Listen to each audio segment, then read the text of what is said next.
Hello, everybody. Welcome to another installment of Show Review with Mike G, the show of life, the show of London, the show's Venezuela, religious upbringing, challenging everything you ever came to know about your morality and ethical values while taking a test. Lots to talk about today with the Texas rep from Bacardi for Santa Teresa Rum, Andres A Chopite-Parra. He's a Venezuelan guy. He is incredibly intelligent, has traveled the world, has went down so many different paths, but ultimately found himself helping others and helping himself in something we like to call the hospitality industry. So without further ado, I hope you guys enjoyed this great chat with Andres Chopite-Parra of Santa Teresa Rum.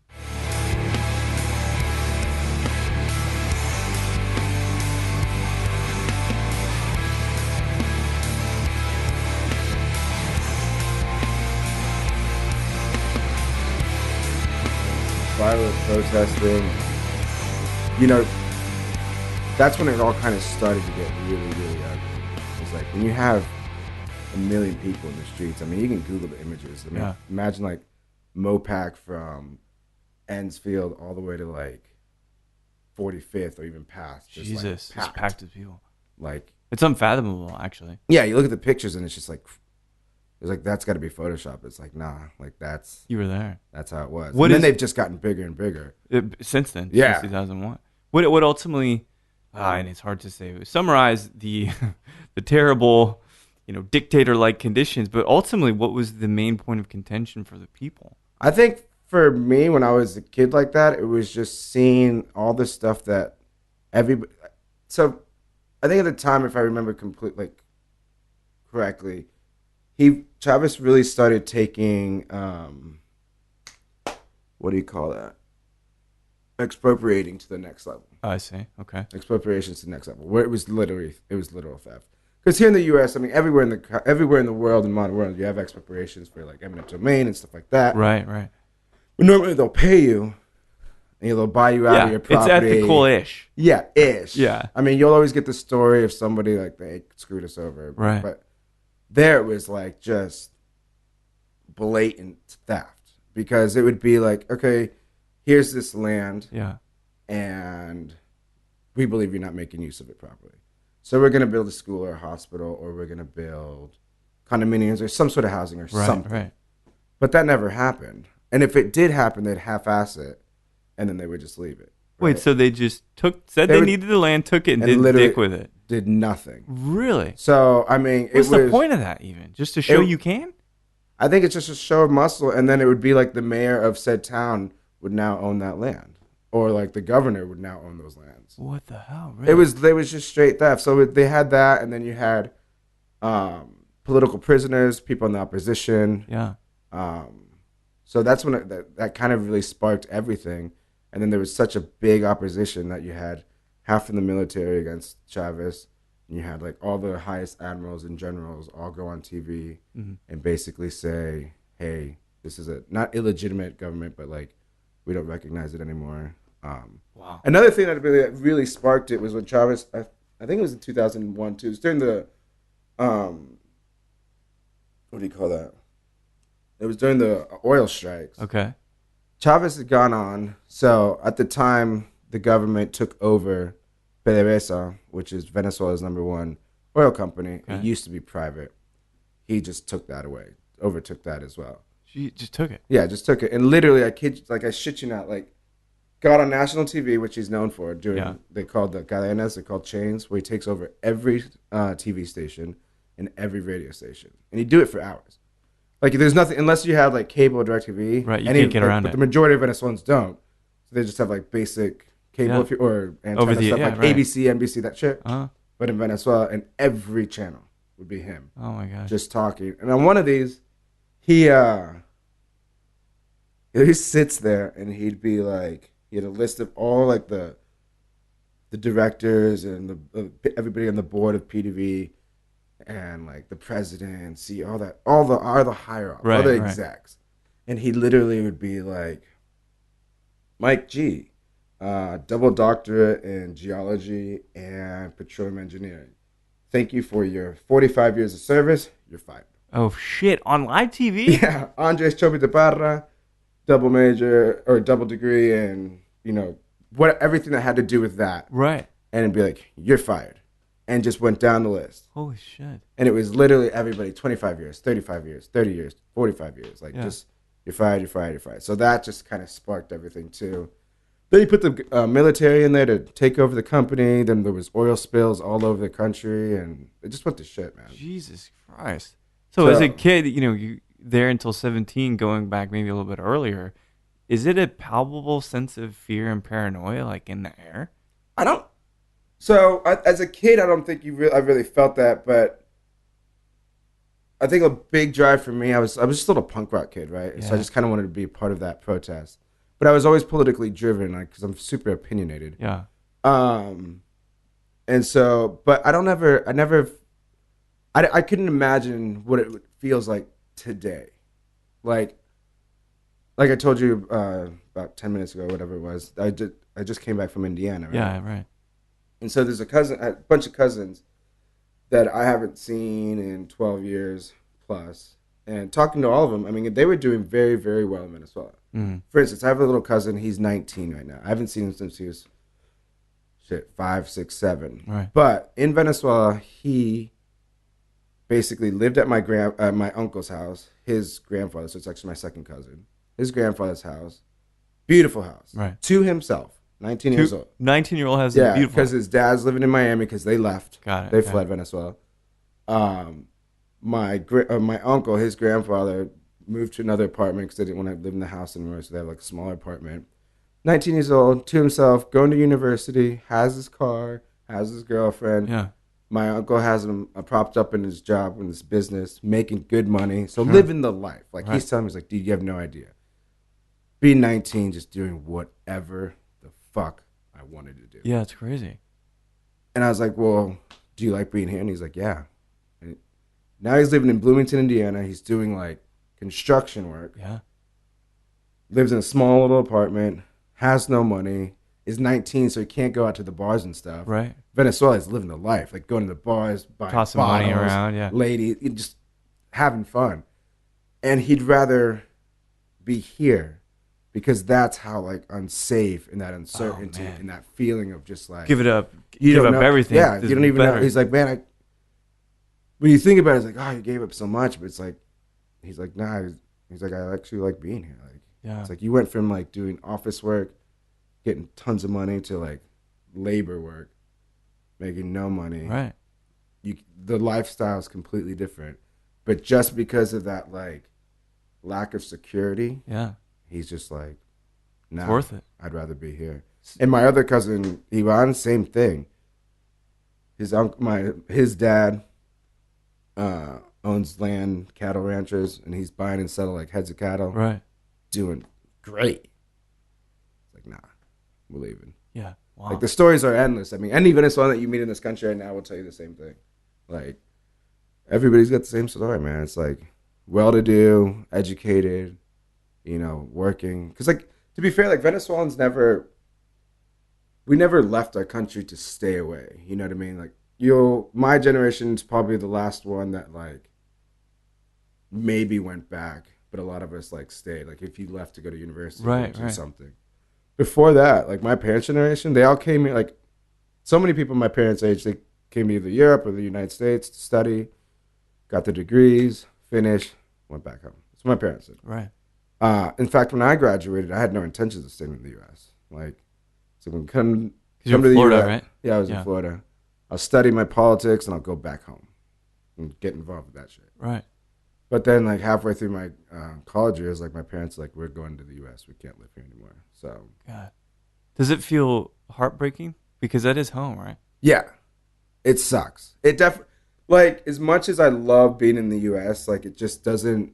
I don't think it'll ever feel like home. Right. You know what I mean? Yeah, totally. Like, you know, I've been away from my parents, distant from so when I was 13 or 12, the school that I went to, which was on the west part of Venezuela on the border of Colombia, is an American school called Christian Academy. It closed. It was all American. All my teachers were American. Yeah. Curriculum was American. It closed because of how insecure it was on the border of Colombia. Wow. Because of the guerrilla and narcotráfico and all that shit. So my parents sent me to Caracas.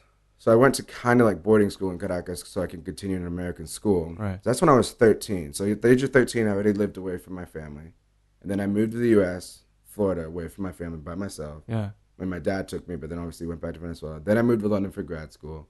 So I've always been away from my family. And like for the first time, about a month ago, 2 months ago, my mom posted a picture of like all my cousins and shit that are in Bloomington. And I was like, man, I miss that. Family. Like, for the first time in my life, I feel like, I love my family. Yeah. I'm a huge mama's boy. The youngest of three and the only boy, so it kind of makes sense. But I never had like that yearning to like be there. Like when I'm there, I love it. No, I totally get you. And that only happens when you become an adult. I think that's what it is. It like does. You just get because you're like, you know, you rebel. So let's talk about punk rock, right? Yeah. Like you and I've totally different kind of upbringing, but still, once it was 17, 18, I was like, oh well, I'm gonna go do my thing. Yeah. And until I probably became 30 or so, I wasn't thinking, shit, I want to make time for my parents again. Yeah, right? dude. It's crazy, right? It just totally changes. I kind of look back and I was like, man, I was kind of like an asshole. But you're not, because like that's just that's just how it goes. That's part of how life goes. Yeah. And so I was looking at these pictures and I was like, God. And so I visited my family this past week and damn, dude, I was there for 5 days and I was like, fuck.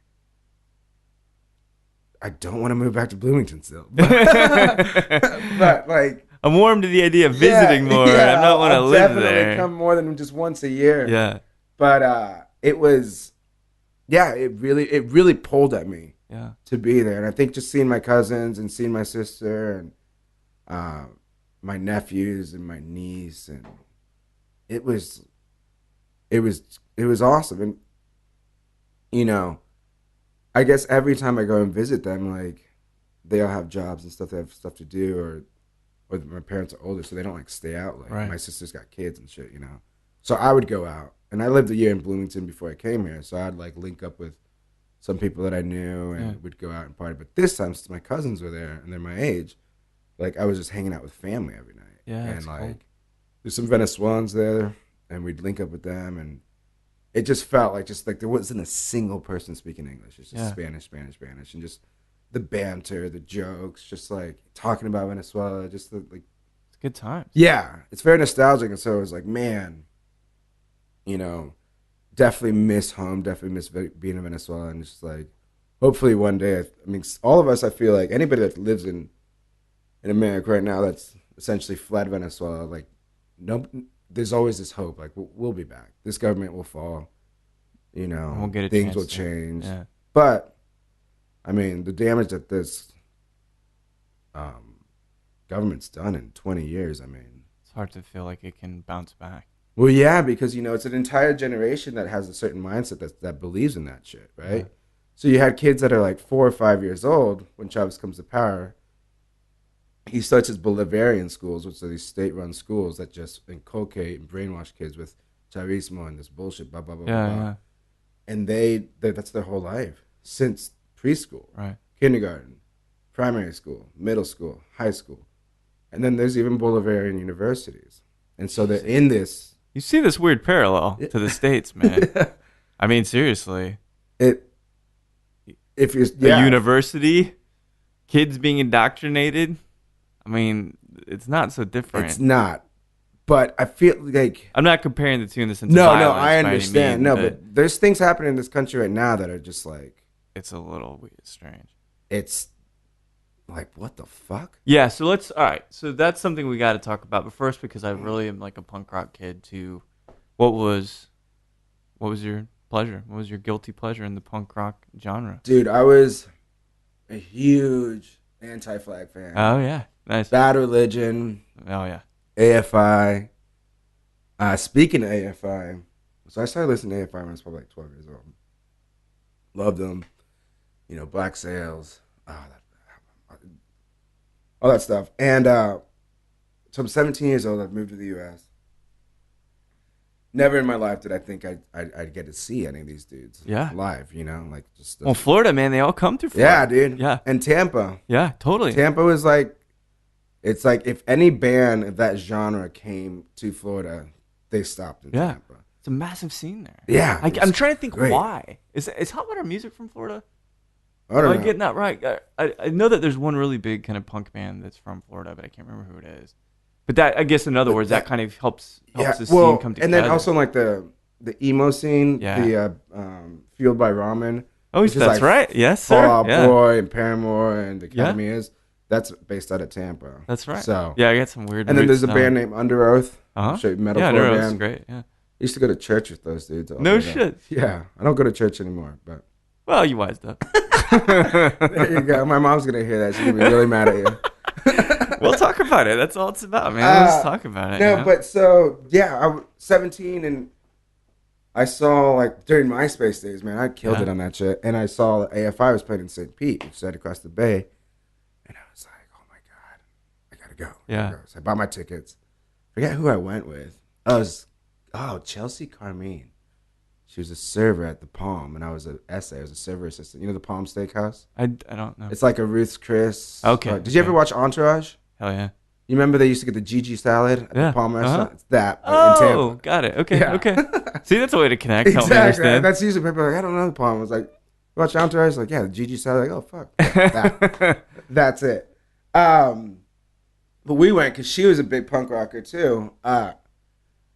And AFI like comes on, it's pitch black, and like I'm like shaking. Wow. She's like, "Are you kidding me?" I'm like, "Dude, like this is you never thought it was gonna happen. This is beyond real." And I was like, "If they play God Called In Sick today, I'm gonna like cry." It's pitch black, and then it's din din din din din. I'm like, "Oh," like just losing my dude. It was it was like life changing. And then I went and saw Anti-Flag. Couple months later, and they were on tour with this band, Rise Against, and from First to Last, because they were on the Epitaph label, and that was I saw From First to Last, and that was like my first exposure to emo. Yeah, and that shit, like I dove head first into emo. That's amazing. I can gladly say, or like proudly say, I never did guyliner. Yeah, good. I don't think. Yeah, you don't seem like. But I definitely straightened the shit out of my hair. And the swoopy bangs, I call it. Yeah, dude. I actually still, I think, have some of those swoopy bangs. Yeah. I'll be 40. And I had girl jeans because they didn't sell tight jeans for men. Yeah, not then. Not anyway. then, no, dude. It's a good scene. Further Seems Forever's from Florida, right? Are they? I thought so. Well, I have to check my fact checks. I don't want to run rampant with inaccurate facts like so many other people do on Twitter, but there's just good stuff going on. Further Seems Forever. Isn't that That's Chris Carrabba. Yeah, because Dashboard's from Florida, right? Was it? I don't know. I can't remember. You know, as emo as I was, like I love Dashboard. Like a couple songs here and there, they like pull at your heart. But like I was never like a huge Chris Carrabba fan. Me either. I like that Further Seems Forever record, but that's probably more about it. But yeah, it's good. But I was down like Taking Back Sunday and every so up. Dude, like, Jimmy Eat Wednesdays at Barbarella's. Yeah. Like, the first time someone introduced that to me, it was only like a year ago. Someone was like, what is this magic? Yeah. Like, I still haven't been. Oh, dude. Yeah, I feel a little guilty, but. And it's funny because you would be, like, everybody in there is between the age of, like, almost everybody's over 25. Yeah. You know what I mean? Because That's those are songs from the mid-2000s. It's like when we were in our late teens, early 20s. Yeah. So, I mean, you'll see like 35 to 40-year-olds in there just rocking the fuck out. It's just, it's funny. And then after that scene, I really got into like American hardcore, if you will. Sure. Who's the prototype Bane? Bane was... Yeah. I saw them a couple months ago on their final tour for their second final tour at Sidewinder. Yeah. Good. And dude, I hadn't been to a show, like a hardcore show, in a long time. I chipped my tooth. Yep. Like, I was like so winded. I was like, oh my god. Dude, I hit a pit for the first time since probably the 90s. And the other night it's a metal show, and I rolled my ankle. Oh. But it luckily it healed really quickly because went to the lake next day and got a circular. But I am not I have bruises all over my body. I do not understand how I used to do that. Yeah, well, you're just so much more resilient when you're 15 and 14. You fall on your ass all the time. It's really no big deal, you know? Oh, and then the hardcore show. Yeah, I did. I mean, that's kind of funny, man. Probably I got kicked in the face or something. I was like, what the fuck? I was like, oh, man. It's just a little bit of my tooth. I'm not laughing at your misery, but it's crazy. It's a sobering moment as an adult when you're trying to get back. My friend Amanda, she came with me and she was like, what the fuck was that? I'm like, it's a hardcore show. She's like, I've never seen anything like that. I've never seen you in that state. Yeah. Like, what was going on? I was like, it's crazy. Just brings it out of you, you know? Oh, it's so good, though, sometimes. That was my stuff. And then, I don't know, kind of got out of that music, and now just like anything that makes me happy, I'll listen to. Yeah. Well, so, okay. Before we talk about London, because I want to talk about your experience there, having a lot of academic experience with politics, having grown up in a very unique dictatorship, that's the correct term for it, right? Yeah, absolutely. We are experiencing a really interesting flavor of tyranny. I think it's mobile tyranny or techno tyranny, perhaps. I don't know how to really call it, but how do you feel? You've been in the States for a while now, and you've got the dumbest person that I've ever seen in the public eye that represents America globally. So for me, it's almost this dude. People like to compare Trump to Chavez. Really?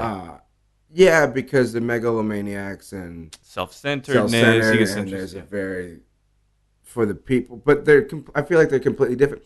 He reminds me more of Maduro, who's in power now. Okay. Because Maduro's dumb as fuck. Like, just dumb. Like, he just says, and he tries to be like Chavez. He talks like Chavez. But Chavez was an extremely eloquent and extremely charismatic, savvy politician. I see. So that's how he gets things going. That's how, and he can get the crowd going without, like, kind of being, like, lowbrow, but he was very articulate, especially when he first came to power. Like, he, for lack of a better term, deceived a lot of Venezuelans. Like, he won outright that 1998 election. Both of my parents voted for him. Right. I know a lot of people that voted for him. Because, in Venezuela, it was this thing of, like, Adecos and Copé, which are the Christian Democrats and the Liberal Democrats, basically Republicans. And, right. Kind of, on social issues. But anyways. But it's just that back and forth. Right. And they had started ruining the country as well. I mean, you got to remember, Venezuela was like, if you look at back in the 60s, 70s, Venezuela was like the envy of all Latin American countries. We were on par with like America and Europe with like how advanced we were. Really? We were one of the richest countries in the world with just oil reserves and then natural resources and all that stuff. We don't need to depend on anybody. But that slowly started to change, corruption and all that kind of stuff. Right. And so, by the 90s, I mean, a lot of people were just sick of both parties. Like, you're both the same, just packaged differently. Right, yeah. And this dude came out, charismatic, promised many things. I mean, if you look at his old interviews, you're like, I'm sitting there like, yes. And they're straight up, will you ever take over any private entities? It's like, absolutely not. That's what makes our economy thrive. We just need government assistance so we can all come up together and shit like that. You know what I mean? You're just like, okay, dope. But then it just... Do you think it was the power that allowed I think it was power. I think it was influences from, like, not to get too political about it, like Cuban influences because he admired Fidel Castro. I think he probably just started seeing himself as the savior. I see. You know what I mean? Like megalomania there. Right? But so comparing that to Trump, like, what's worrisome about Trump and like what Maduro says, like Maduro and his people will blatantly lie. Like you didn't even have to fact check it. It's like, that's not true. Right. Like, that's not true. It doesn't even logically make sense. It's like, it's so fucking bullshit. Like, it's just like nobody in their right mind can believe that. Yet, or so we think. Right. Yeah. So you think, yet you have so many people that do. Yeah. And that's what it's like here in the U.S. Trump will like say something and 10 minutes later say he didn't say it. Right. It's on film, motherfucker. Yeah. Like, and people are like, oh, no. You know, it was like with his son on the emails. His son tweeted the email that he had with that lawyer. Yeah. And then you have Trump supporters saying, no, that's false news, fake media, blah, blah, blah. That's not what happened. It's like, God, it's... Are you worried about it? I don't know. It's, everybody's like saying like, the Russians are infiltrating, just divide us more with like Facebook posts and Twitter posts and hashtags. But I don't know. It's like, it's coming to that point where it's like, why can't we all just get along? And it's like, because I don't get along with, I do not get along with that point of view. And I can't. I think that's like, it's that whole thing like, be tolerant. Right. But how do you tolerate the intolerant? Like, okay. You know what I mean? Like, I do know what you mean, but I'm not going to tolerate racist rhetoric. No, of course like, shut the fuck up. No one wants to hear that. And you're right. But the thing is, so we're here in a room right now. Right? We're having a conversation. We're playing off of each other's, intellectual equity, right? So there's lots of stuff going on here. We're exchanging ideas. This is how people should talk. They need to be in a room with each other so they can be empathetic and compassionate, because the distance and the self-aggrandizing false sense of importance that social media provides concentrates any thought and polarizes it even further. It's like, I like steaks. Okay, good. Steaks are good. Right. I love steaks. Well, but then social media turns it up to 11, and all of a sudden it says, this guy likes steaks. No, he likes the meat packing industry that's supported by the lobby and then does all this damage to the environment, and it just comes conflated into these other kinds of issues. Right. But if you just come down here and sit and talk to me, it's like, no, I love the world. I love animals. I hardly ever eat meat, but I love a good steak now and again. Right? So the minutia is what's lost. Yeah, and I agree, and I find myself like, so I have a buddy who works here in town, and we get along because he voted for Trump, which still irks me because he's incredibly intelligent, right? And he knows he is, but I think sometimes he just does shit out of spite. Sure. But I've seen him get into conversations with other people, and it just never works out. But me and him will talk, and like there's a mutual respect because, like, he's a huge Milo fan. Descendants? No, Milo, Yanowski, whatever. Milo. But you tell me who that is. I don't know who that is. He's a British dude. He's banned from England, but he's super gay, flamboyant. He's the whole UC Berkeley that they try to not have him come. Oh, yes. He was the one who was on a podcast with, what's the dude from X Factor? Not X Factor. Joe Rogan? Yeah, Joe Rogan. Where he's basically, like, defending essentially what pedophilia would be. Like homosexual relationships with older men and kids. And gotcha. NAMBLA. What? NAMBLA, to go back to the South Park thing, right? Yeah. So he's a huge fan of this, and I think that dude's one of the most disgusting human beings on this planet. Yeah. But we've been able to. He's like the one person I know that is like a Trump, not defender, but what would you, ish, that I can kind of like put up with him. But majority, like I find myself, it's like I can't even listen to people. Yeah. Like when, like I can't even listen to Trump, even if it's off the top of his head or he's reading a teleprompter. Yeah. Like I just see him and I hear his voice. I'm like, you disgust me. Yeah. And I can't even get through a whole thing.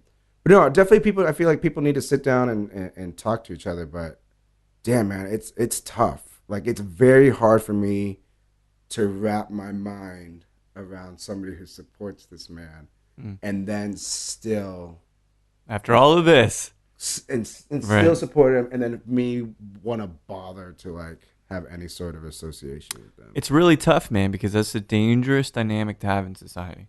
Because, we think about the Harvey stuff. That shows that people can collaborate and can work together and try to help each other despite any religious or political boundaries, right? That demonstrates, and that is a very real thing that happened and helped a lot of people. And that's the thing that we kind of need to focus on versus a guy injuring over 500 people, but being a coward and ultimately using it's the same dynamic on social media, kind of some anonymity, but then you got your distance. You can be a coward. You can say what you want, even if you don't really mean it. And that's what that whole event to me demonstrates. And that's the whole problem with social media, but mostly purported by Trump. So that's the thing for me. He lives off social media, right? Because it just pumps his ego, right? He probably really doesn't have much of an ego. It's probably shrouding some deep senses of inadequacies and stuff, whatever, right? Whatever it might be, yeah. But bottom line, just to say, if we can sit, we need to talk first, tweet later. That's exactly how we need to do it. And it's so hard to do that because, like, honestly, who has a conversation? I know, dude. Honestly, like, I mean, you know this happens, and it happens more often than it should. Someone will text me, hey, what's up? And I can't be fucked to have a 30-minute text conversation, so I'd rather have a 1-minute phone call. Right. So I call them. They don't answer. And text like, what's going on? Answer the phone. You know what I mean? Like, yeah, I know. That basic just wanting to talk. Like, nobody wants to talk on the phone. It's the engagement model. Yeah. They just don't want to take the time out. No. And I'm guilty of that, but usually it's pretty, like, transactional. It's like, going to be 15 minutes late. Cool. We don't need to talk about it. Yeah. Right? So, but it's communication is such a rich and important thing. Oftentimes it's like this, that text message you know is going to take 30 minutes. Yeah. It's like, man, this is a 2-minute phone call. Right. And the worst is like when you call and like, hey, what's up? It's like, dude, I just called you. Yeah, I know. What are you doing? Not chilling on my couch. Then why didn't you answer the phone? Like, what? I mean, I get it. Like, if you're at work, yeah, if you're like occupied or you're driving or whatever it might be, don't right. text and drive, of course. But, yeah, it's just like the communication's evolving, and I think like sometimes for things to evolve, they have to break down a bit for it to grow. You know what I mean? Yeah. And we're probably going through that kind of transition. I just hope it doesn't devolve too much, because communication is becoming simpler and simpler. Is it more effective? Probably not. But it's communications, more and I'm guilty of it. Yeah, no, me too. Emojis. Yeah. Well, I'm a huge fan of the thumbs up. Like, I answer that very with symbolic. So many things. But that's like a strange one that's really symbolic, much like the middle finger would be. Yeah. Right? Like, there are certain things that within a single graphical image convey multiple words. So to me, that's just economical. You know? Right, but so how far do you get doing that, you know? I know. That's true. This is very true. So your experience in this, studying politics, obviously very passionate about it. You had attended protests. You've been really immersed in this, even since you were a kid, punk rock. Why London? Why was that the next logical step for you? Not that anyone would ever question it, because London's an amazing city. So I did a summer semester between my junior and senior year in London, and I just fell in love. Yeah. Like, I couldn't put my finger on it. Like, I felt so comfortable and like alive there. And like, just being back in like a proper city, and just, I don't know, it was amazing. So I had like the time of my life there. And so I got back to Tampa, University of Tampa. It's a private school in downtown Tampa. And I was going to go to law school, and I was studying for my LSAT. And I was actually in the middle of my LSAT, and I answered probably the third question, and something in my head said, yeah, I'm not doing this. So I got up. I went to the back page. There's 2 little circles that you fill in. I don't know if my mom knows this, but yeah. So I never finished it. I gave it to the moderator. She's like, what are you doing? I was like, I'm not taking this. So I walked out. What struck a chord? So I don't know. I think my whole life. So that time of my life was really tumultuous. It was tough. Yeah. Yeah. I mean, romance and family and stuff like that. Romance, family, religion. Yeah. Because I had my whole life. I was a good student.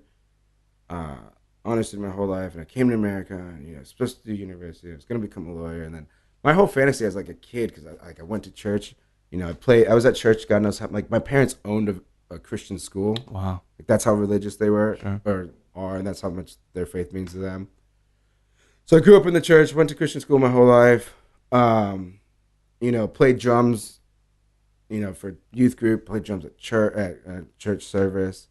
And then when I got to the U.S., like, I just started realizing, because I grew up in a very conservative, like, Christian model, if you will.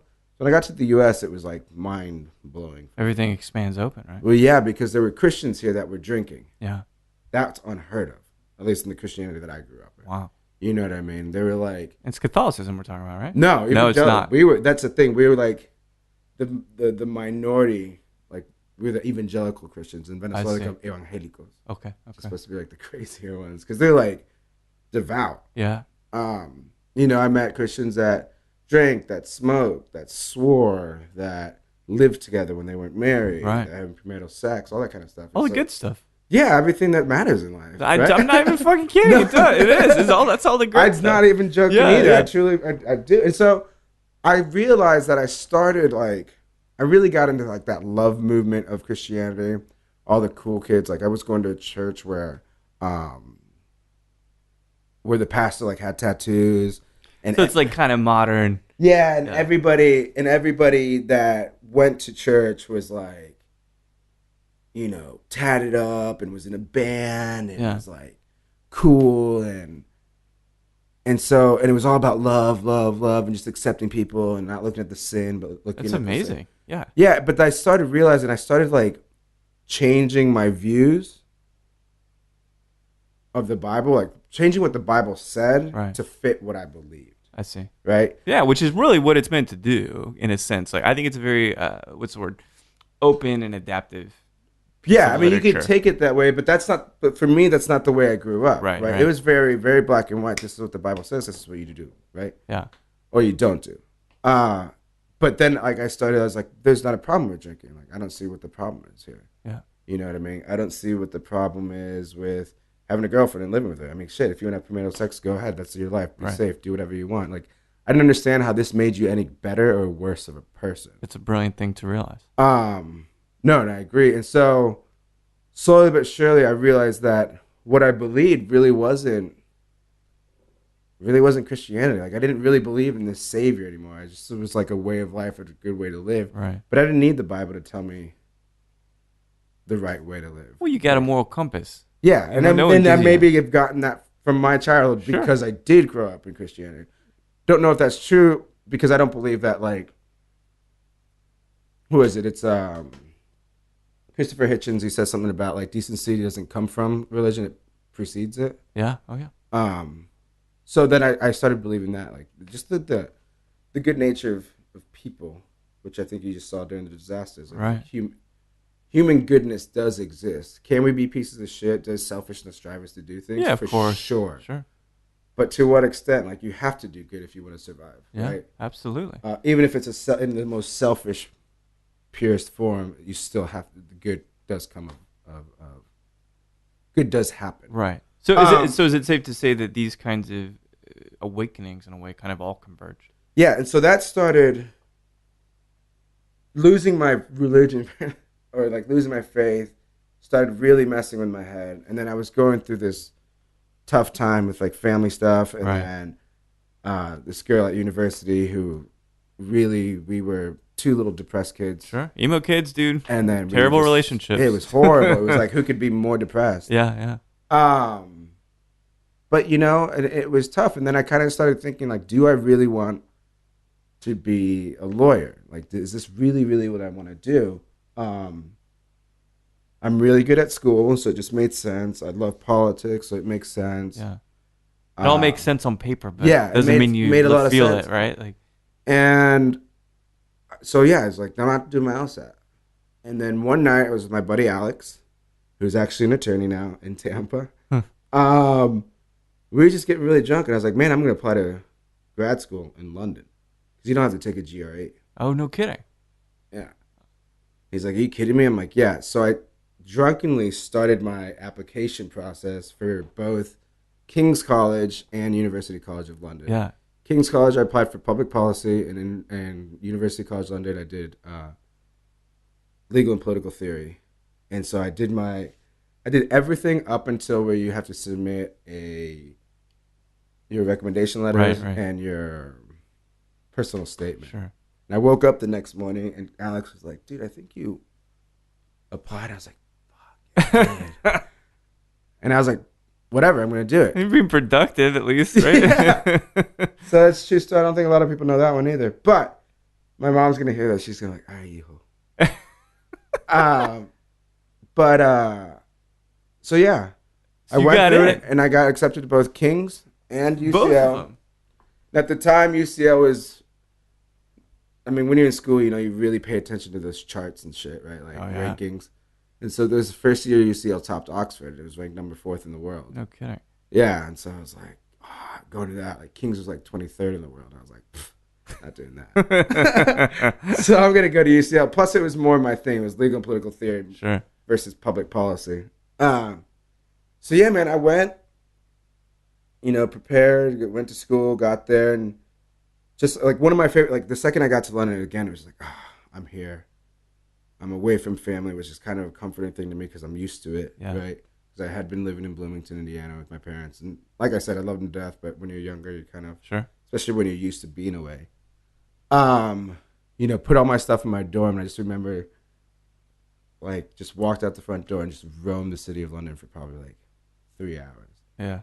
Nobody can contact me. Nobody knows who I am. So amazing. I love to me, that's absolute freedom. Yeah. Like, I love it. I love it. I love it. It means, like, it's so awesome to me because it's not like you want to pretend that you're not somebody that you're not, but nobody has any sort of, like, idea about who you are. Right. Which to me was, like, probably the first time I'd done that because when I left CA, went to ACIC, a lot of kids from CA transferred over to ACIC as well in high school when the school closed. So they knew same me. Class and stuff. Yeah, some of the teachers knew me because they came over too. Right. And then when I went to Tampa, my high school girlfriend was going there as well.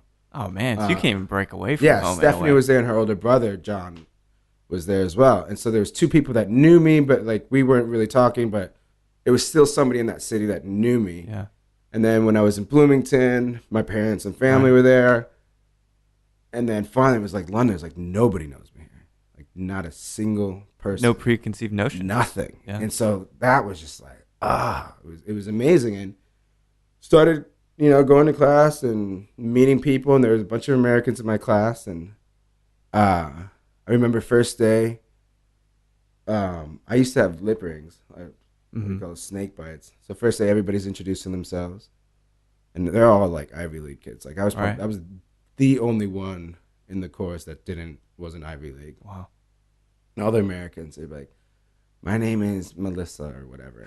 I went to Columbia and studied English. My name is Lance. My name is whatever. And I went to Yale. And it was the same for the British kids. It was like, I went to Oxford, or they had gone to UCL, or they went to Cambridge or wherever. And then and they all had these grandiose plans and what they were doing and all this stuff.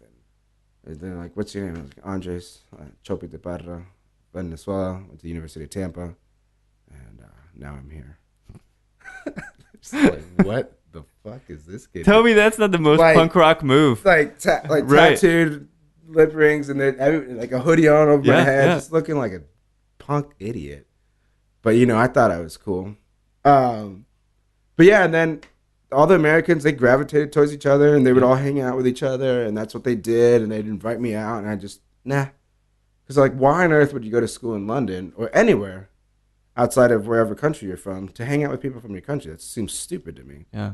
So, like, I made it a point to, like, befriend British people. Like, some of my best friends I'll have for the rest of my life, like my buddy Sam and Arthur, they just got married. I was at their wedding in June. Like, had I focused on just meeting these Americans, I mean, I could have made great friends with them. Sure. But, I wouldn't have an excuse to go back to England every so often. Or, you know what I mean? I know. Just really delve into that culture and their politics, which is really interesting because they totally look at American politics or just politics in general through a different absolutely, yeah.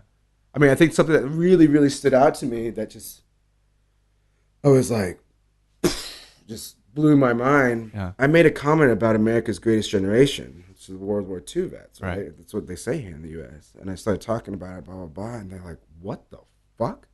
I'm like, what? They're like, why? There's like, is that a real thing? I'm like, yeah, in the U.S., it's like, that's what they call it. It's America's greatest generation. Like, the fuck for? Yeah. Like, World War II, save everybody from the Nazis. They're like, bullshit. They took huge offense to it. Yeah. They bombed us day and night. Yeah, right. Churchill was not going to surrender. They had already started turning around before you motherfuckers showed up. Like, they were mad. Like, just because you stormed Normandy and blah, blah, blah. Hitler fucked up his own shit. And us as British, we were not going to back down. It was the French, don't blow up our buildings. Cool, take us over. Yeah. You look at East London, they're like, it's destroyed. There's still remnants of when it was destroyed. Right. In fact, where a buddy of mine lives, his apartment, you can see the old brick and the new brick. But they were like, really livid. Yeah. And I was like, oh. Wow.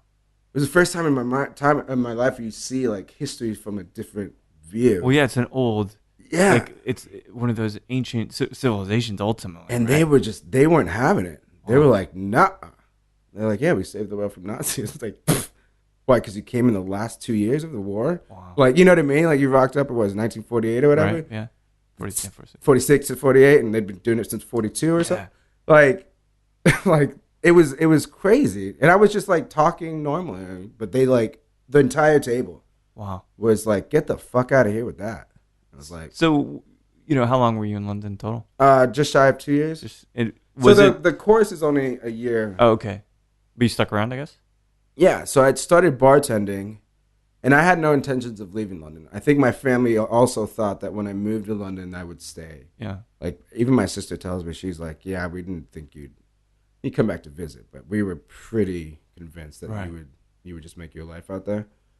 And so I had applied to law schools there, got accepted to the University of Law. At the time, it's called the College of Law. It's the number one law school in England. And I started bartending at this bar called Be at One in Putney. It's in southwest London. And these dudes, the owners of it, are old school TGI Friday guys. Yeah. I look at the bars now. They own a bunch of them, but they've upped they're incredible. I mean, the training program for it was so rigorous. And it like, I'd been bartending and serving tables and in the industry for a while, but like when I started working at this bar, like that's where I realized like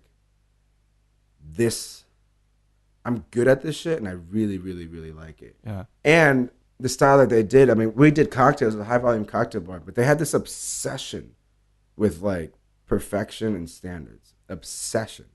Like if you served a vodka Coke, that's what they drink there, like, but vodka soda, like the wash line was like a pinky from the rim. Mm-hmm. If you overserved it and actually served that drink and you were caught, ooh, you got reamed.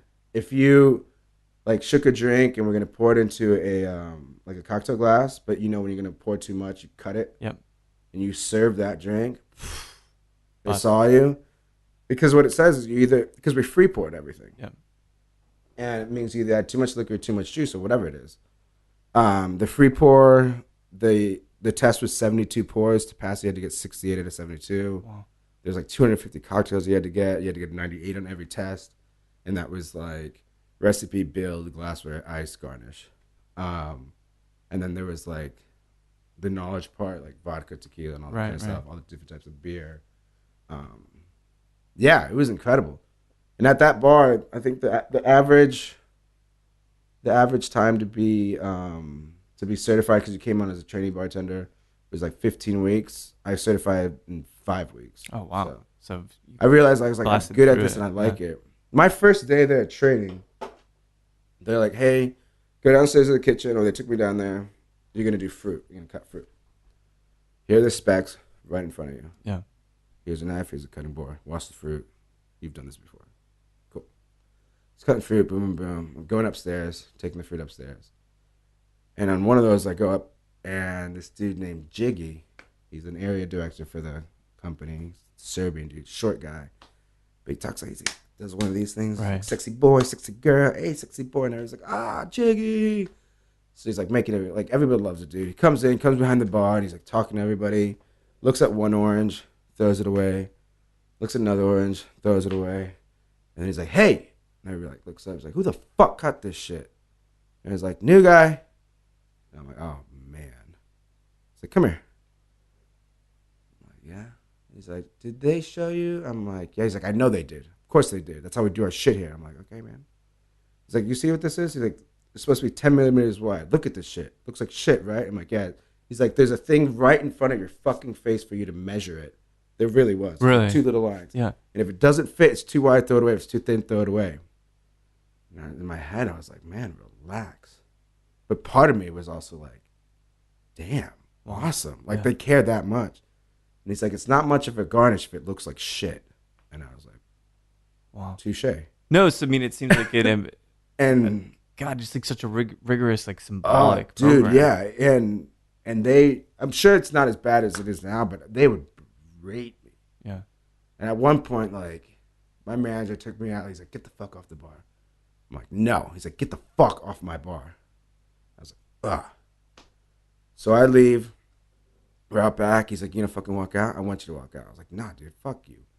And he's like, oh, you fuck me. And he's like, we're just going at it. Right. And he's like, you don't want to work for me? Get the fuck out. I don't want you here. I was like, no. Like it was being said. I was like, no, I can do this. I'm staying. And I like went off on him. And once I finished, he like smiled and was like, go back to work. I'm like, dude, what the fuck? Like, what's the purpose of that? Just an exercise, yeah. That's amazing. You know, you see it in like kitchens all the time, and I don't agree with that level.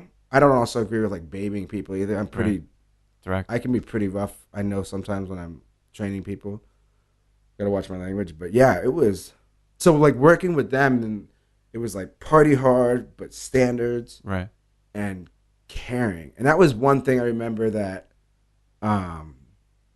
Barney, that dude that like berated me, he was like, dude, I can teach you technique, I can teach you to pour, I can teach you to stir, I can teach you to shake, and do how to like take more orders, I can teach you all that shit. Teach anybody that. It's just part of training. One thing I can't teach is I can't teach you to give a fuck. Right. It's impossible. It's impossible. And once you realize that, it'll be easier in your life. Like, is this person like worth keeping around on the bar team, or is it not? Right. Well, I mean, that's a larger metaphor for anything. Right. If you don't care, it's kind of disingenuous. Don't do it. Yeah. If you care, you care. And then you do it. And then associate yourself with people who care. Right. You know, because you can teach them, and if they don't, and that was one thing from there. And there's another thing. It was like a kind of like a 3-strike rule. You know, I tell you once, you don't do it. Yeah. It's frustrating, but you know, first time. But tell you twice and you don't do it, or you don't do it right, it ups the level of frustration. But you know, it happens. If I tell you 3 times and you still don't do it, you're either stupid or you don't give a shit. 2 things I don't work with. Right. And I was like, obviously those 3 strikes, I mean, over like 3-4 months. Yeah, right. right. But you know what I mean? If it's just like continuously. Yeah, sure. It's just like, dude, I can't. This isn't going to work. Well, so then it begs the question, you know, there's all these interesting roads that are kind of converging. I think your ability to take in knowledge, your ability to learn, all this works really well with cocktails. But you left London and returned to Indiana, is that right? Yeah. And then you came to Austin, which that moved to me. Why? I love Austin. Why? I left London to visit Indiana with the idea of going back to London for law school, because I'd been accepted to law school and I was doing all the paperwork. I was getting ready. It was a big transitional part of my life because I started realizing that I didn't really want to be a lawyer. And frankly, I lost my mind. Yeah. That year 2012 was a really rough year for me. And so I ended up not going to law school. And I realized I'd rather be. I say it as a joke all the time, but it's like, yeah, I wanted to be a lawyer, but I decided I'd rather be happy. Mm-hmm. And that, I say it as a joke, but it's a very true thing. And as dark as it sounds, I think my closest friends and my family know that had I become a lawyer, I probably wouldn't be here. Right. That it was that bad. Yeah.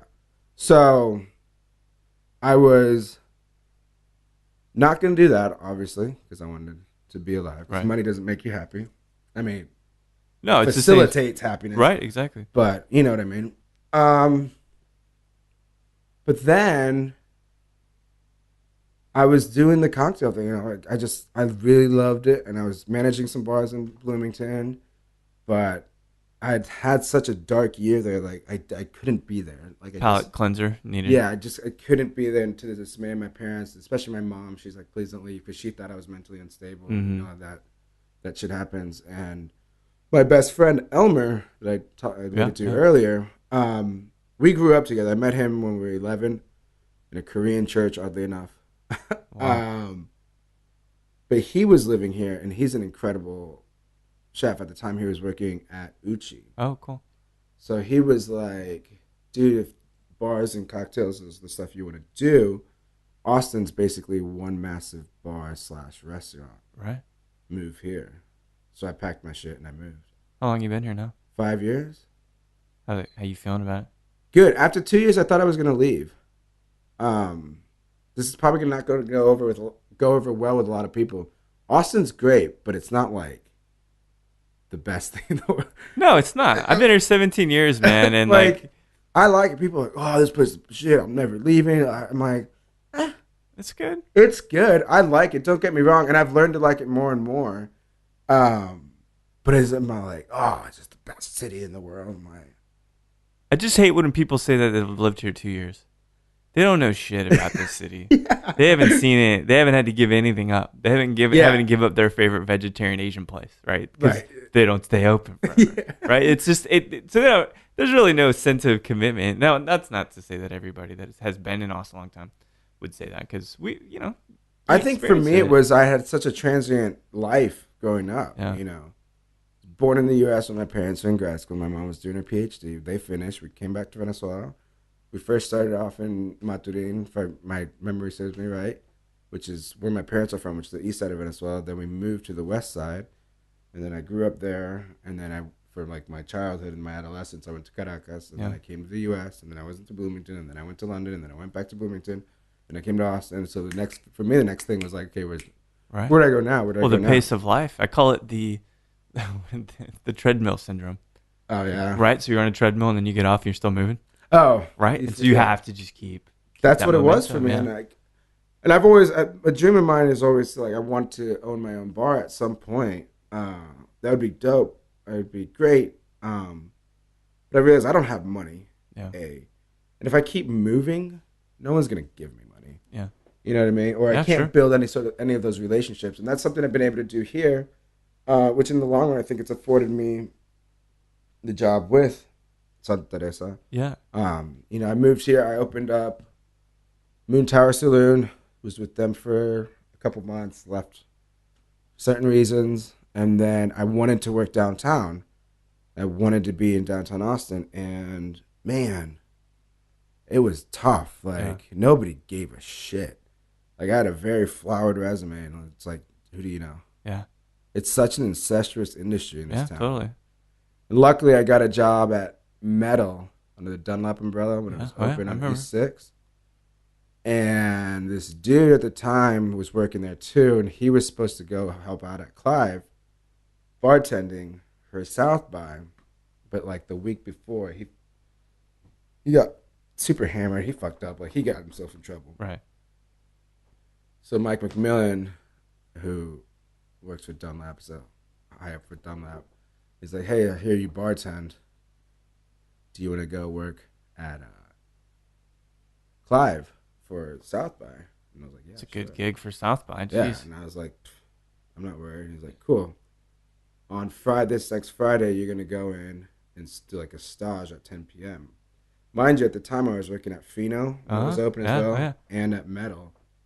And so I would go to Metal, work dinner, leave at 10, drive to Clive, work for Clive from 10 to like 4:30 or 5. Then get to Fino for brunch at 9:30. God. And then go to Metal and then go to Clive. And that was my weekend for like the two or three weekends before South by started. Yeah. That's crazy, man. It was insane. And then I worked South by, or right when South by started, Mike Kane, who was the manager of Clive at the time, was like, dude, do you just want to work here? And I was like, yeah. So then I worked with those dudes for 3 years, man. Dunlap that's my family still. Like the Clive, those Clive boys. Bridget Dunlap is mama to me, here in town. That's amazing. But yeah. Well, so you had a good stint. Yeah. On the bartending side, I know you're still doing some of that. I still do some here. I'm at Gibson about twice a week now. Sometimes more, sometimes less. But how did the opportunity with Bacardi and Santa Teresa come up? So about 5 months ago, I'm gonna say, I was with Amanda Carto. She's the Saint Germain rep. She's great. She's a darling. I absolutely love that girl. Is that who went to the Bain show with you?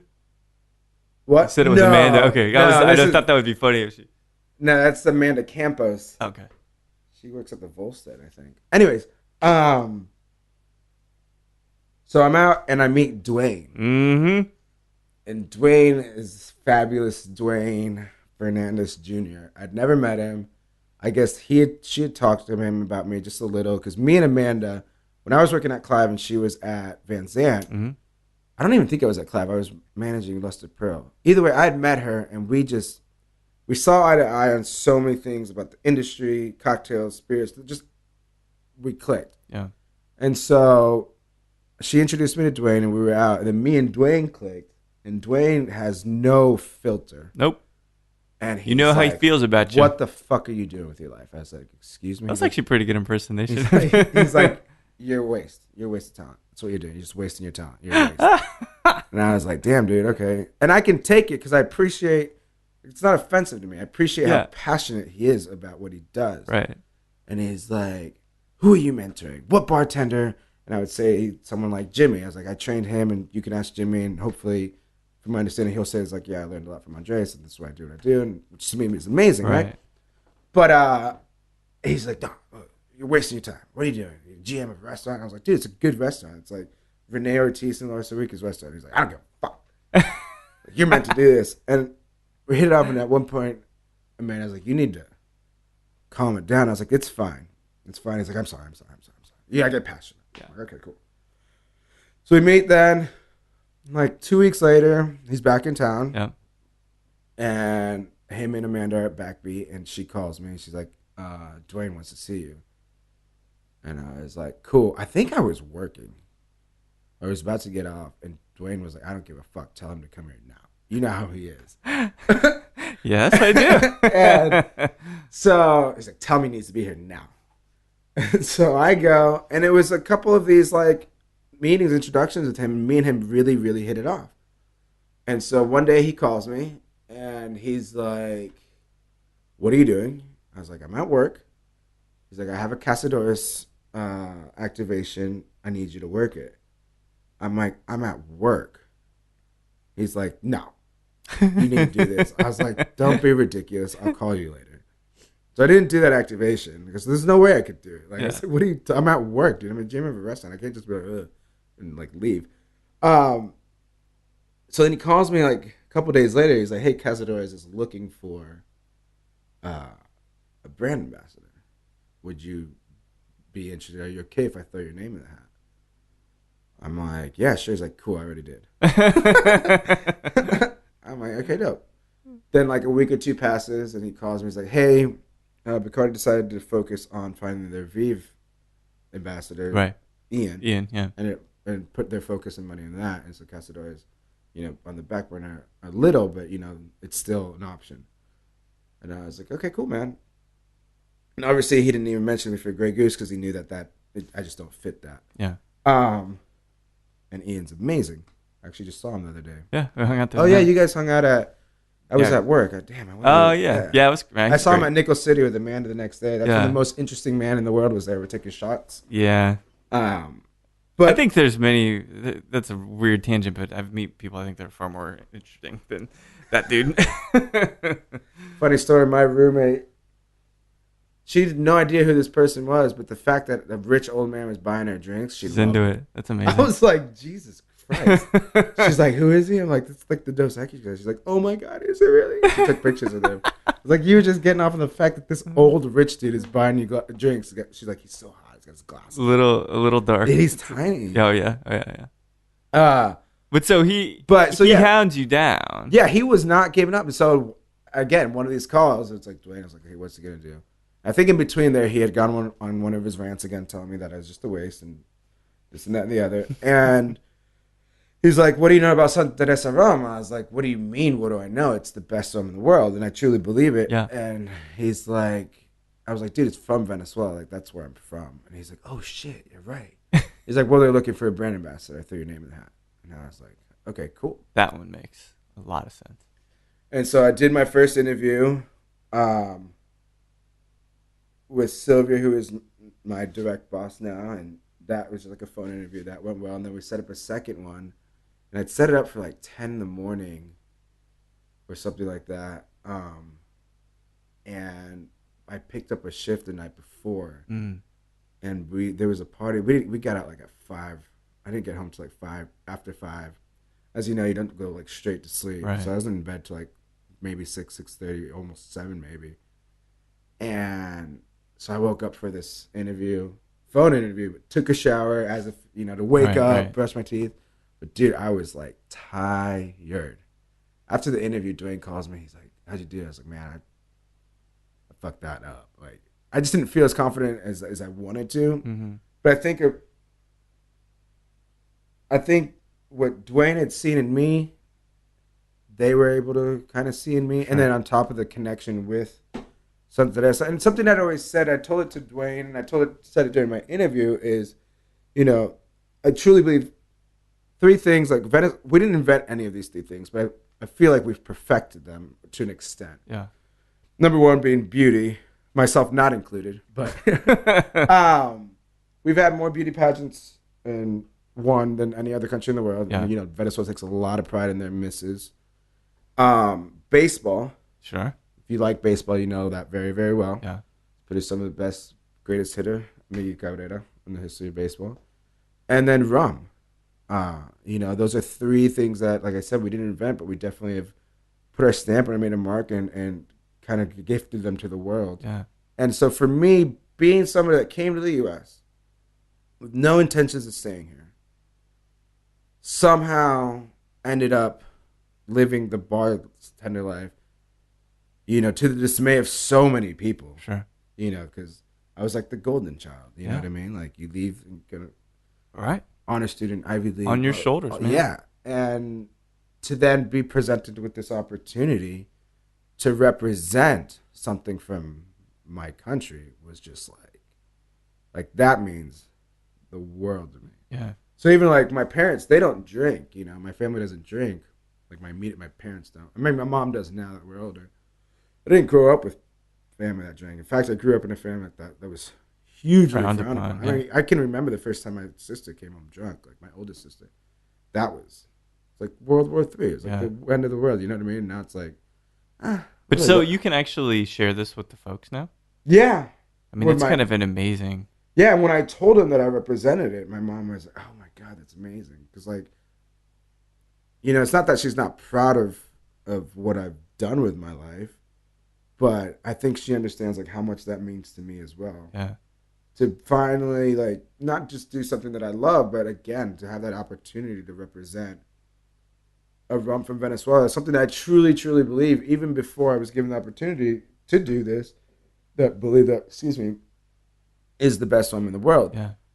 And I love all Venezuelan rums. I mean, I'm not gonna lie, I like Diplomatico, I like Pampero, but this one has always stood out. So we've been having the pleasure of sipping this stuff, and I finished it already because it's a little bit too good for me. But 80 proof, there's this wonderful richness to it. So when you try to tell somebody what's most characteristic and unique about a Venezuelan rum, what do you say? This particular rum is its richness, complexity, and how dry it is. Yeah, a little dry. So people's immediate assumptions about rum is that it's sweet. Yep. And this one isn't. This one isn't sugar loaded. This one, like I said, is a dry rum. And that's due to its Solera system. For those people that know about sherries or brandies, that's that cascading, continuous aging. Right. So it starts off with a blend between 4 and 35 years. So the 1796 is that massive blend? Yeah. Wow. 1796 is their flagship. And it starts off the mother rum, they call it. It's a blend of 4 to 35. And that's that top barrel. Yeah. And it started in 1992 and they first released in 96. And so technically at the end of the day, there's probably 60, 70-year-old rum in there. But that's not the point. It's really to find that balance and that complexity. That really turns it into a sipping rum. Because most rums, for a lot of people, aren't sipping rums. Rum reminds you of being, on Punta Cana drinking pina coladas or something like that. Right? Totally, yeah. This one, people try. I mean, just the other day, I was at Small Victory, and this gentleman was talking about all this. He wanted to drink bourbon. He's all about bourbon. And I was like, "You ever drink rum?" He's like, "Nope, never." And they carry something that said that. And I was like, "Do you mind if I buy you a glass?" And he's like, "What?" I was like, "Yeah, do you want on the rocks or neat?" He's like, "Just a sip?" I was like, "Dude, I'm buying it. Yeah. You can try it." I kid you not, he took a sip and his face lit up. Yeah, oh yeah. He was just like, "That's not rum."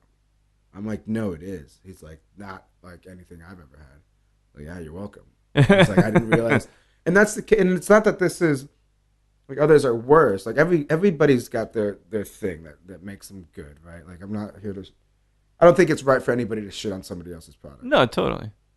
But for sipping rum around the rocks or in classics, even in tiki drinks, I mean, it works across the board. Like, well, yeah, this is perfect. Everybody's like, most bartenders' go-to favorite is a daiquiri. You do 3 parts of this, 1 part sugar, 1 part rum, 1 part lime with a dash of Ango, which is technically from Venezuela as well. Oh, okay.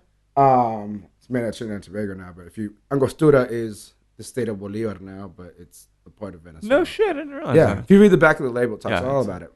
But so how does it in a it's daiquiri? The best. It seems like it'd be incredible. It's so good. So I wish we could make one right now. No, I know. I wish I had all. So this is, everything kind of comes full circle. You're back home in a sense. You know what I mean? I didn't think about it like that, but yeah, it is because, like I said, I'm feeling that like yearning, that tugging of to go home and like be around my family and see them and like every time I see my nephews, they're so much bigger. My niece is so much bigger, and it's like it's almost you get to that age where it's like it's not all about you anymore. That's right. There's if I don't know if you've ever seen the movie Lars and the Real Girl, but there's a great movie. But good. There's a particular phrase. Yeah, it's on Amazon Prime now too. Is it? Yeah, cool. I haven't seen it since in the theater, but that's with Gosling. Yeah, what a beautiful man that guy. What a great role for him. Very weird and quirky. But his brother says something in that movie to that effect, that adulthood and being a man really is about putting yourself second. Yeah. Whether that is for the person that you love, your career maybe to a degree, or your family. So it's great to see all this kind of come full circle. And I got 2 questions left for you because one of these I'm not really sure how you'll answer, and it's going to be curious for me. So I asked this of anybody, or rather everybody that's on the show. So you are at any bar in the world, doesn't matter where it is, and you're sipping Santa Teresa Rum. Yeah. And you can have a conversation with anybody, living or deceased. Who would you love to just sit there at the bar and have a conversation with? My dad. Yeah. Is he? He's here. He's alive, but yeah, my pops. Does he drink rum? No. Getting him to do that would be a brilliant thing, huh? Yeah. Yeah. I never had that moment until just recently with my dad. Yeah. Finally shared a glass of wine. It'd been 30-something years, So it's a very symbolic thing, and I absolutely understand that. So then the last question for you, this momentum, this transient lifestyle that you've had for so many years, are you going to stick around in Austin a bit, or is it wearing you down? No, it's not. I'm kind of liking it, and this doing this particular job right now as a brand ambassador for Santa Teresa has really opening up way more of what Austin is. Because when you work at a certain job, especially in a bar or at a restaurant, especially like opening a new restaurant, that was like my past year with Fresas and running that. Like, it's hard enough to open a new restaurant that's like corporate, that has everything in line, but like starting from scratch, like it's difficult. So that becomes my life. Like I'd be like, hey, let's go to this restaurant. Somebody would be like, that's closed already. I'm like, what? Yeah. You know what I mean? So much was happening in Austin whilst I was just kind of stuck, for lack of a better word, but not stuck because it was my choice. I was happy there, but I was stuck doing that, and that's everything that I did. Whereas now, just my launch of having Tiki Week and having the ability to, or the opportunity to go to all these incredible bars and restaurants and meet all these incredible people and all these incredible events that have to do with the industry that I absolutely love. Right. It's kind of opened the city up a little more than my, daily commute from South Austin to South First every day. Right. Stopping at Casino South at the end of the night for a beer and a shot, then going home. You know what I mean? Yeah. No, it's great. It gets you out of the routine. So this has allowed me, and I've been meeting so many cool people, and it's like that I kind of missed. Because like when I worked on Rainey Street, like we were friends with everybody on the block, right? Because like that's the street. Yeah, but that's insular too. Yeah, it's a neighborhood. It is neighborhood, but it wasn't just us. Like I could meet, and I'd go down to a bar, and during our break, we'd meet here, or on my day off, you could hit all these other places. And so I'm like, I'm doing that again, and it's cool because it's like, what better opportunity, like job to like be able to go to all these incredible places and talk about something you love that represents where you're from and have a drink. Like, it's not even real sometimes in my head. Yeah. It's amazing. I tell my parents and like, they pay you for that? And I'm like, I guess. I don't, it's like, it's so, sometimes for me, it's just, it's so surreal. And like, just looking back on like I never thought, and I was telling Dwayne this the other day, I was like, dude, like, thank you. Yeah. Like, he didn't give up on me. You know what I mean? Like, he could have been, it's like, oh, I'm just going to keep doing it. But he like stuck at it. Like, I guess he just saw something in me and we really got along. Yeah. That's how he does it, man. Yeah, he does it. And that's what, I love that dude. And I owe a lot to him for doing that. And then now working with the Bacardi team and then working here in town with Amanda St. Germain, like part of that portfolio. Like, it's been amazing. And like meeting Stilo and meeting Juan and just meeting all these, it's just nonstop incredible people, not just here in town, but just national. And it's just like, this world has just opened up to me. And it's like, is it going to keep me here in Austin? Probably for sure, but hopefully the goal is to grow and then to cover Austin, Dallas, San Antonio, Houston, and keep going and keep going and keep going. Because at the end of the day, like, this rum's amazing. Yeah, the job's great. It's This is only it's just the beginning, man. Yeah, dude. For me, I really look at it that way, and it's mine to either go with it or fuck it up. But I'm not gonna do that. I'm not gonna do the latter. I'm not gonna mess it up. So, my whole life it's continuously. Even though people look at, oh, you were at an Ivy League in London for grad school, and now you bartend. That's, sometimes you take a step back, take 2 steps forward, but that's not even really a step back. That's just like a step in a different direction. A different direction. And maybe that's what you were meant to do all along, man. Yeah. So sharing this run with you, meeting Stilo, meeting you, and then having Dwayne being a great mate to us both. It's been really a pleasure for me to get to dive into the Bacardi team in this kind of way. And you've done a lot of shit, dude, and it's great to talk about this. And I really appreciate you taking the time out. And no, thank you so much for having me, because I wasn't put off, but I was just kind of like, because we met at Townsend, and mid-conversation, you're like, let's stop. I was like, what? And you're like, let's hold that. I have a show, blah, blah, blah. And I was like, okay, dope. But no, so thank you so much for having me on here. Man. I've never done anything like this, so. This will not be the last one, I'm sure. So we'll have to sip some more rum and, Godspeed on this stuff. It's great chatting, Andres. Thank you Absolutely. so much. Thank you so much, man. Well, there we have it. Andres A Chopite-Parra of Santa Teresa Rum. Another fine rum in the Bacardi catalog. I've had the privilege of getting better familiarity with these amazing rums. First with Banks Rum, this nice blend of 5 to 7 different rums. Got some funk, got some flavor. And then the Santa Teresa Rum, apparently the liquid gold of Venezuela. Andres even talks about how it was something that Venezuela is absolutely known for, among other things. So it's great getting to hear about his journey and how he arrived here in Austin, Texas.